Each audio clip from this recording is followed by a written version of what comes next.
pessoal, aqui é Alexandre Bittencourt do canal Música, CDs e CIA. E o assunto de hoje nós vamos falar do Heavy Metal.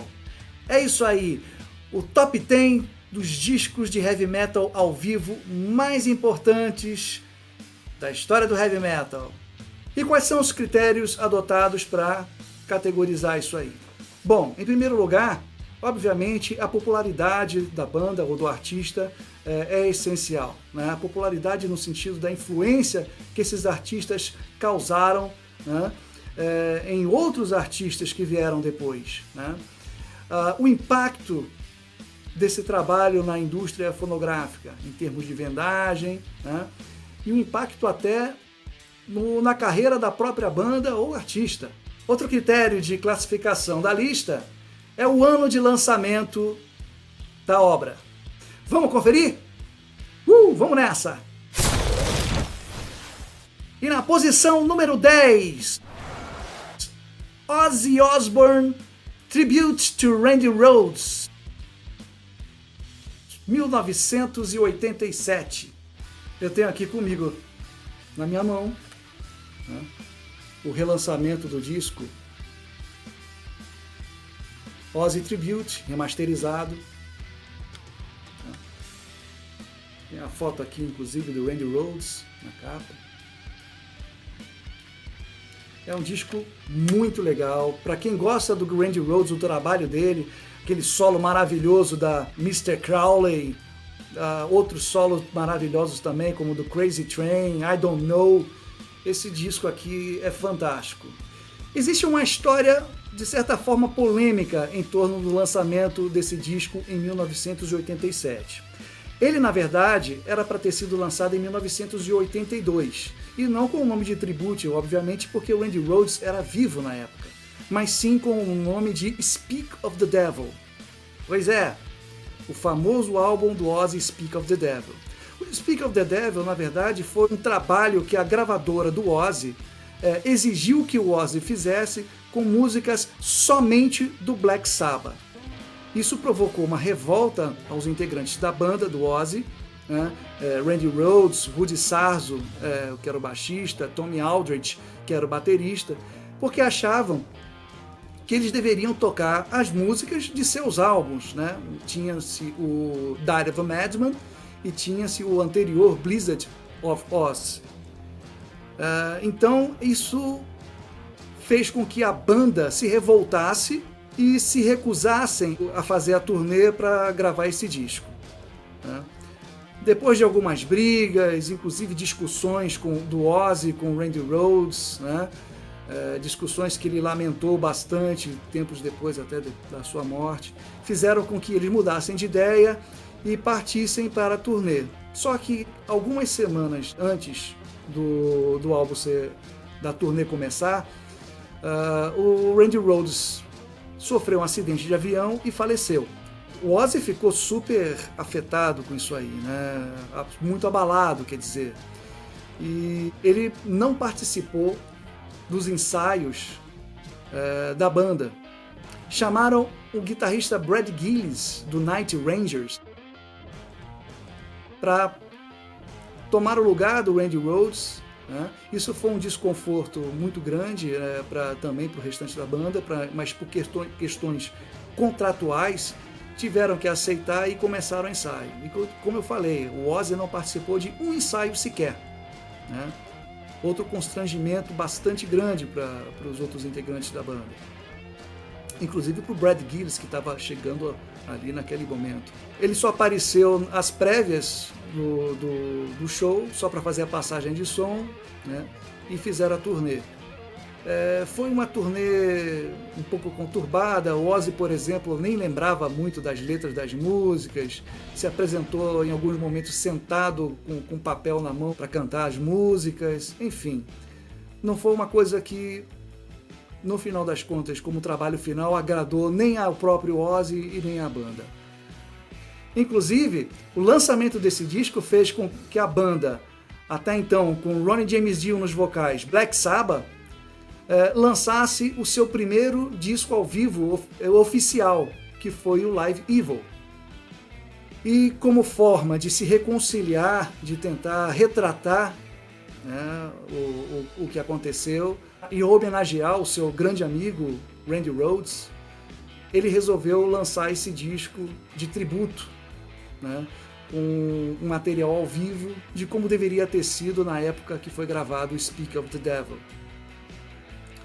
Então você tem um disco ao vivo com muitas músicas dos primeiros discos, né? Blizzard of Oz e Diary of a Madman, algumas poucas músicas do Black Sabbath e um bônusinho que é uma música instrumental que o Randy Rhoads gravou no primeiro disco, chamada Dee, né? De forma estendida, né? Que é, na verdade, a única música de estúdio que tem no disco. É um disco para quem é fã do Randy Rhoads, o grande guitarrista que ele foi, na minha opinião e na opinião de muitos, um dos melhores guitarristas de heavy metal de todos os tempos, que influenciou muita gente no seu estilo, né, de tocar guitarra. É um registro fantástico. Na 9ª posição, Live After Death, Iron Maiden. A crítica considerou esse disco um dos melhores discos de rock já lançado e foi considerado o último melhor disco de heavy metal da era de vinil. Eu não tenho aqui o disco em mãos, mas eu tenho o DVD Live After Death, que é o mesmo setlist do CD. Esse DVD, inclusive, é um DVD remasterizado que contém, além do show do Iron Maiden, Live After Death, material bônus. Por exemplo, a apresentação do Iron Maiden no Rock in Rio de 1985, o primeiro Rock in Rio. Eu estava lá. Nossa, que show maravilhoso! Cenas maravilhosas do Iron Maiden tocando ainda no auge da sua carreira com o disco Power Slave. A famosa cena da guitarra que bateu no rosto do Bruce Dickinson na hora que ele estava tocando a música Revelation, né? Ele fazia movimento com a guitarra e numa dessas a guitarra bateu no rosto dele, no olho, perto do supercílio, e começou a sangrar. Ele passou a fazer o restante do show com o rosto sangrando, né, até que o sangue se estancasse. Essa cena saiu nos noticiários, no Jornal Nacional, né, como se fosse um sensacionalismo da banda, mas não foi não. Ele realmente levou uma guitarrada na cara, né, e ficou sangrando. Foi muito legal. Esse show é memorável, a turnê do Power Slave, de 1985. Agora, aqui entre nós, outro show que poderia ter sido memorável na carreira do Iron Maiden, e só não foi porque foi lançado como um EP ao invés de um LP, foi o show da turnê do Killers, né? Foi lançado então o CD Made in Japan. O Made in Japan tem poucas músicas ao vivo, mas retrata bem uma grande fase do Iron Maiden com o vocalista Paul Di'Anno. Quem é fã do Bruce Dickinson, obviamente vai achar sempre que a fase do Bruce Dickinson é a melhor, incontestavelmente. Eu até acho, entendeu? Mas quem é fã do Iron Maiden sabe que a fase do Paul Di'Anno também foi grandiosa, né? Os 2 primeiros discos são maravilhosos e esse disco Made in Japan, esse EP Made in Japan, né, registra grandes momentos ao vivo da banda, né? A dinâmica da banda era maravilhosa. Esse disco aqui, por exemplo, para mim é um relançamento que vem com um show completo, são 17 músicas, tá? É maravilhoso esse show aqui. Made in Japan.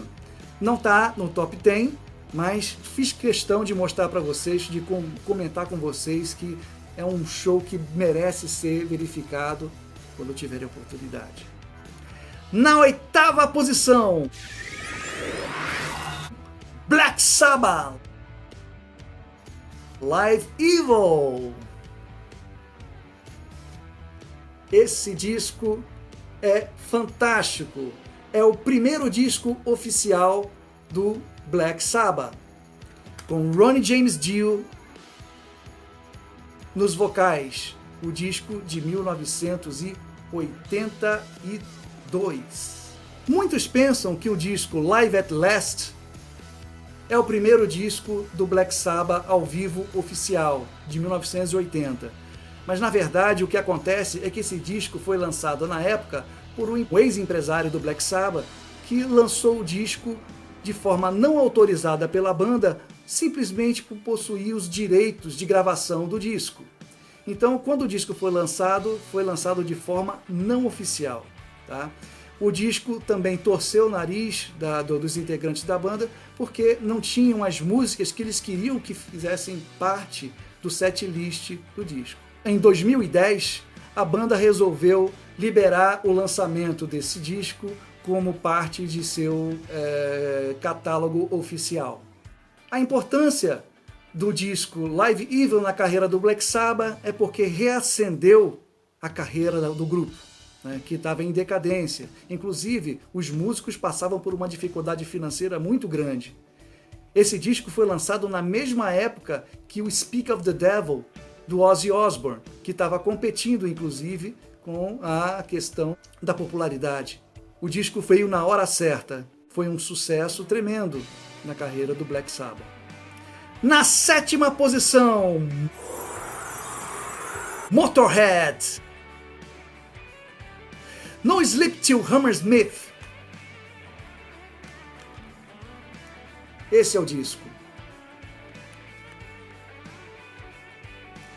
Esse disco foi lançado em 1981. Foi considerado o disco de maior sucesso da banda até então. Foi logo depois do lançamento do disco The Ace of Spades. Esse disco está na lista dos 1001 discos para se ouvir antes de morrer. É uma performance estupenda do Motorhead. Outra coisa interessante sobre esse disco do Motorhead é que era para ser um álbum duplo ao vivo. O problema é que o Motorhead, segundo Lemmy Kilmister, o baixista e vocalista, né, e o compositor da banda, declarou que eles não tinham músicas suficientes para preencher, né, o tempo de um disco duplo. Então a gravadora resolveu lançar um LP só, reduziram o setlist para caber dentro do tempo do LP e ficou por isso mesmo. Para vocês terem uma ideia, né, do setlist aqui, é fantástico. Né? São os maiores sucessos mesmo. Né? The Ace of Spades, Stay Clean, Metropolis, The Hammer, Iron Horse, No Class, Overkill, uma pegada muito mais pesada do que a gravação original do LP, muito legal. We Are The Road Crew, Capricorn e Bomber. E a música Motorhead também. Esse disco, por ser remasterizado em uma versão comemorativa, tem música bônus, né? Que é a Over the Top, Capricorn e Train Kept a Rolling, que é uma versão de estúdio, na verdade, é só um material bônus, tá, ok? Esse disco aqui vale a pena conferir. É considerado um dos melhores discos da carreira do Motorhead. Tá? É um bom prato para se conhecer Motorhead também. E na 6ª posição, de 1979, UFO, Strangers in the Night. Esse foi o último disco com Michael Schenker, grande guitarrista, irmão do Rudolf Schenker dos Scorpions. Foi fundador, inclusive, da banda Scorpions. O primeiro disco dos Scorpions é com Michael Schenker, em 1969, o disco The Lonesome Crown.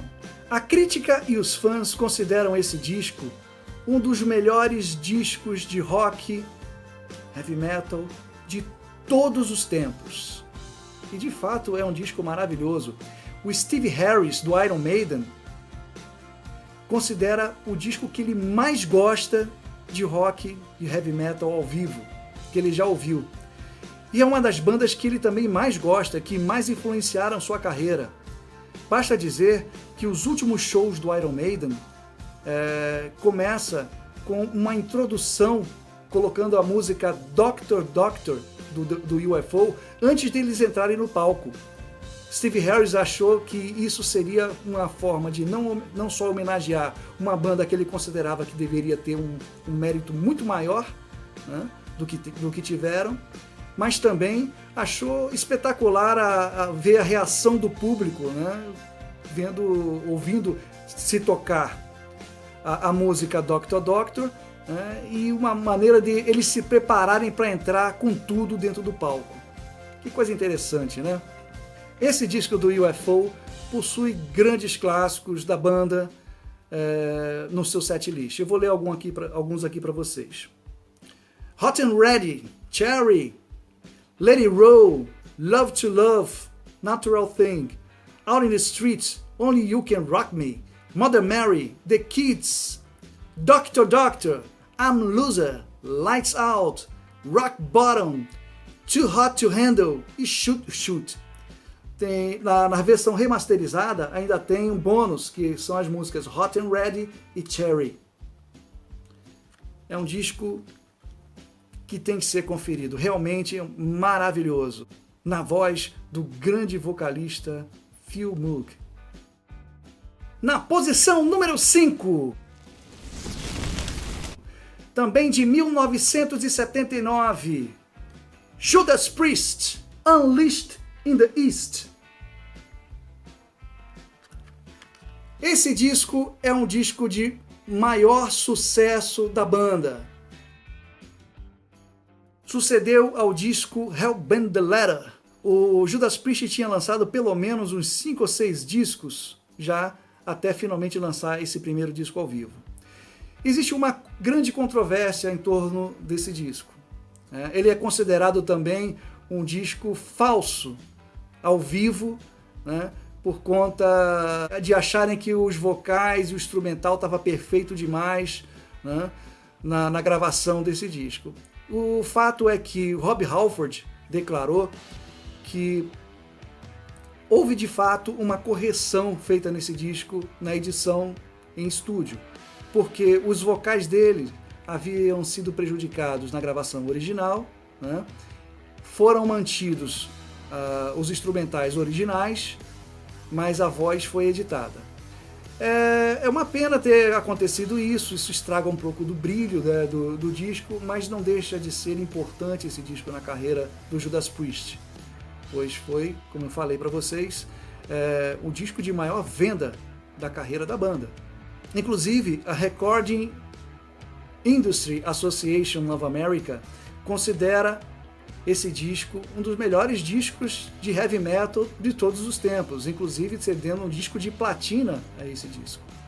Em 1987, logo depois do lançamento do disco Turbo, o Judas Priest lançou um outro disco ao vivo, só para mencionar aqui que vale a pena. Foi o disco Priest Live. Esse não teve problema de overdub, tá? Foi feito naturalmente, né? Ao vivo de verdade, né? Em todos os sentidos. Vale a pena ser conferido também como um grande trabalho do Judas Priest ao vivo, tá? Recomendo para vocês. Na posição número 4, o Scorpions, Tokyo Tapes, de 1978. Esse disco registra os últimos momentos do guitarrista Uli Jon Roth, ou Ulrich Roth, como queiram falar, que sucedeu Michael Schenker quando saiu da banda, logo do primeiro disco, Lonesome Crow. O Uli Jon Roth, logo depois desse disco, fez o disco Taken by Force e saiu da banda, dando lugar ao guitarrista Matthias Jabs. Uli Jon Roth foi o melhor guitarrista que o Scorpions já teve, né? Discos grandiosos com esse guitarrista foram lançados, alguns polêmicos, mas é uma performance fora do comum, uma influência forte do Jimi Hendrix com guitarra erudita. O Uli Jon Roth não só tocava guitarra na banda, como em alguns momentos também dividia os vocais com Klaus Meine. né? E nesse disco vocês podem ver esse registro. Alguns dos grandes sucessos desse disco eu vou listar aqui para vocês. É um set list bastante grande. Olha lá: All Night Long, Pictured Life, Backstage Queen, In Trance, Will Burn the Sky, Suspender Love, In Search of the Peace of Mind, Fly to the Rainbow, He's a Woman, She's a Man. Essa música é bem interessante. Busquem ver do que se trata, que vocês vão achar um pouco controversa. Speed is Coming, Chop to the Bill, Hound Dog, música do Elvis Presley, Long Tall Sally, outra, Steam Rock Fever, Dark Lady, Kojo no Tsuki e Robot Man. Esse disco é inesquecível. Confiram que vocês vão gostar. O melhor disco do Scorpions, ou um dos melhores discos dos Scorpions já lançados. Inclusive, o Scorpions chegou a lançar outro disco ao vivo na década de 80, logo depois do disco Love at the First Sting, se eu não me engano, que foi o disco Worldwide Live. 1985, o ano do Rock in Rio, exatamente. Esse disco, inclusive, para quem quer conferir como foi o show do Scorpions no Rock in Rio, basta assistir o show, ouvir o show desse disco e você vai ter mais ou menos uma noção de como foi o show do Scorpions naquela época, no primeiro Rock in Rio. E na posição número 3, AC/DC, If You Want Blood, You've Got It. Esse disco é fora do comum de fantástico.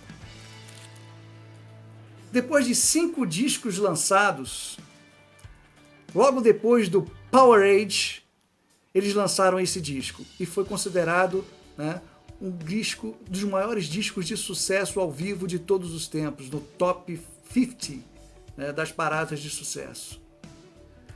A crítica considera um dos melhores shows de rock, de heavy metal ao vivo também de todos os tempos. Está dentro lá, da listinha. E ficou sendo o primeiro disco ao vivo do AC/DC durante muito tempo, porque eles só gravaram o segundo disco ao vivo já quase na década de 90, assim, né, com o Brian Johnson nos vocais. Esse disco conta com Bon Scott, né? É o Bon Scott nos vocais, cantando grandes canções que colocaram o AC/DC nas paradas de sucesso por diversas vezes. Olha só, a música Riff Raff, Hell and Bad Place to Be, Bad Boy Boogie, The Jack, Problem Child, Whole Lotta Rosie, Rock and Roll Damnation, High Voltage, Let It Be Rock e Rocker. Olha, esse disco já teve na minha vitrola, na época do LP, por centenas de vezes, não foram poucas. Eu enlouquecia ouvindo esse disco do AC/DC, uma coisa fora do comum. O Bon Scott estava no auge da sua fase vocal. Angus Young também estava fenomenal, cada solo de guitarra, um melhor do que o outro. Aliás, a dinâmica da banda, a sinergia da banda, foi algo que contribuiu para o sucesso desse disco. Na posição número 2, Rainbow, On Stage. Esse é o primeiro disco ao vivo do Rainbow, 1977. Esse disco tinha nos vocais o grande e fabuloso, um dos pais do heavy metal, Ronnie James Dio. Cozy Powell na bateria. Olha só que banda espetacular. Jimmy Bain no baixo, que depois integrou a banda do Dio na carreira solo. E o Ritchie Blackmore na guitarra.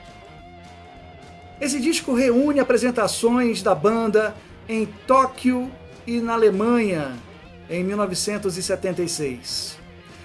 O engraçado é que tempos depois, né, já na década de 90, relançaram não relançado, na verdade fizeram o lançamento de um outro disco do Rainbow.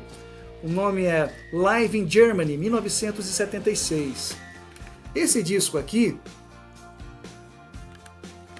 é um disco que registra outras gravações que foram feitas na mesma época, na mesma turnê, mas que não estão dentro do disco do On Stage. Vou fazer um comparativo aqui para vocês, olha lá. No disco On Stage, eu tenho a música Kill the King, um medley das músicas Men of Silver Mountain, Blues e Star Trek. A música Catch the Rainbow, Mistreated, 16th Century Greensleeves e Still Unsaid. Nesse disco aqui, eu já tenho a música Kill the King, Mistreated novamente, 16th Century Greensleeves novamente, Catch the Rainbow, Man of a Silver Mountain, a fabulosa, espetacular, exuberante Stargazer. Na minha opinião pessoal, um dos melhores solos de guitarra de todos os tempos no heavy metal.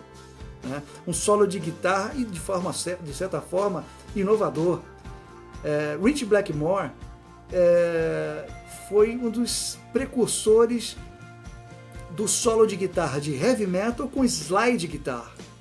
Ele já fazia muita coisa parecida no Deep Purple, mas colocando no Rainbow, que era uma banda mais pesada, do que o Deep Purple, o slide guitar pegou outra ambiência. Era fabuloso, uma música inclusive bem grande, aqui com 17 minutos, show, hein? As músicas Still Unsaid e Do You Close Your Eyes. Esse disco é um complemento, relançado do On Stage, do Rainbow. Esse disco é importante porque impulsionou bastante a carreira da própria banda pelo sucesso que fez, projetou o vocalista Dio, que até então não era tão conhecido, ele fazia parte da banda Elf antes de se integrar ao Rainbow, e a banda Elf não tinha tanta projeção.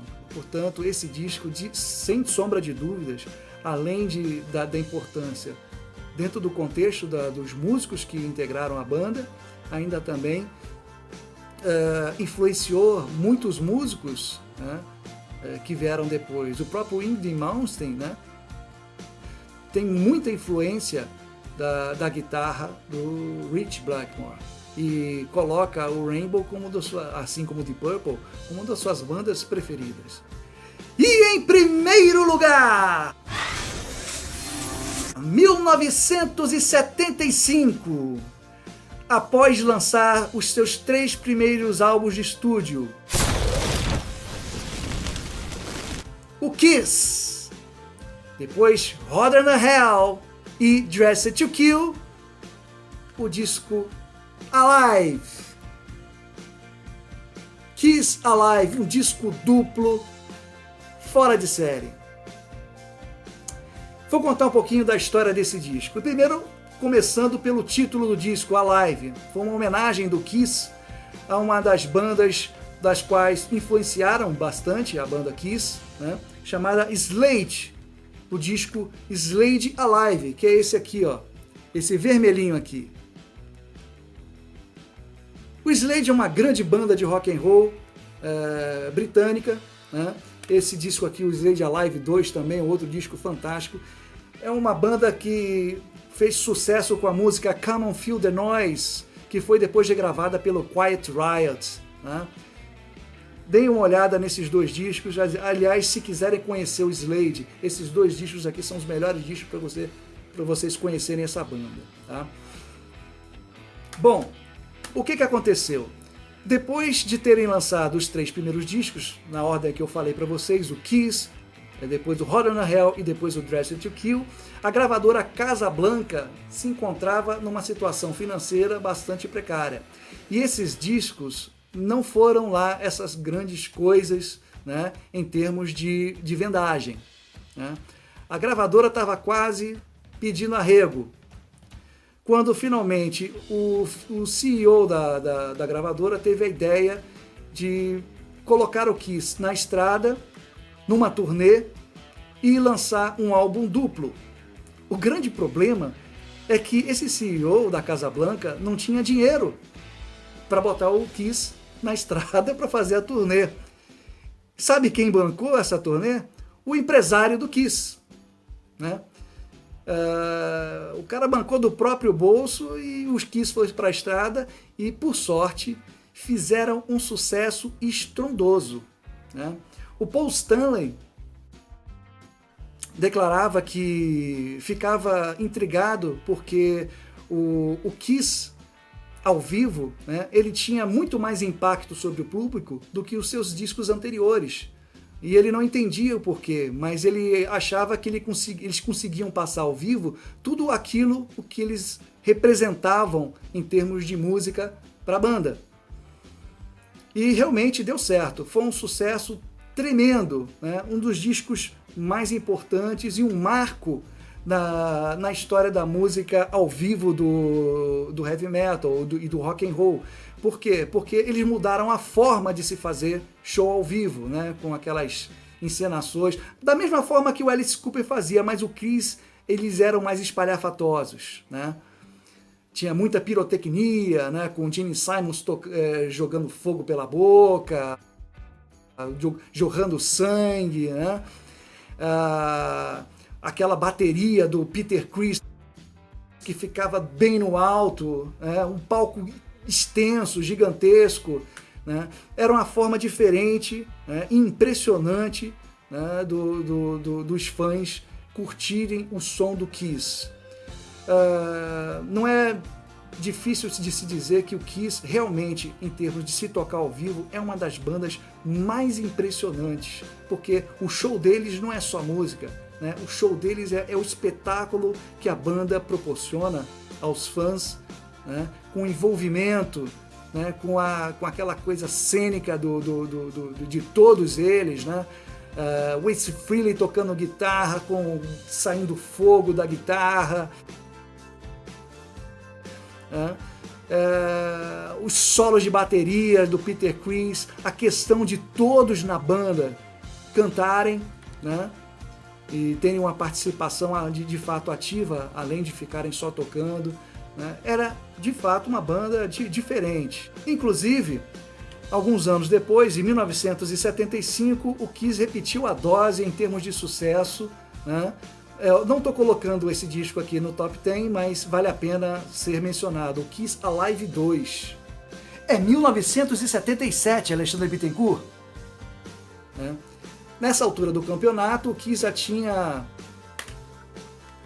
ultrapassado essa questão do problema com a gravadora, financeiro com a gravadora. Então, mas não é um disco inesquecível também. Outra coisa interessante é que o Kiss, logo depois que lançou o Alive 1, ele praticamente ia abandonar a gravadora Casa Blanca. A gravadora falou não, e fizeram um contrato milionário com a banda, na época, de $2 milhões para continuarem. Só para vocês terem ideia do sucesso que foi esse álbum. E não é também muito difícil dizer que a banda Kiss foi uma das bandas mais influentes no show business do rock. É isso aí, pessoal. Esse foi o Top 10. Se gostaram, deixem seu like, se inscrevam no canal para me ajudarem a impulsionar aí esse canal para que dê certo, para que eu possa trazer cada vez mais coisas interessantes aqui para a gente apreciar aqui no canal. Liguem seu sininho aí para serem notificados das novidades que eu venho trazendo, ok? Muito obrigado e aquele abraço.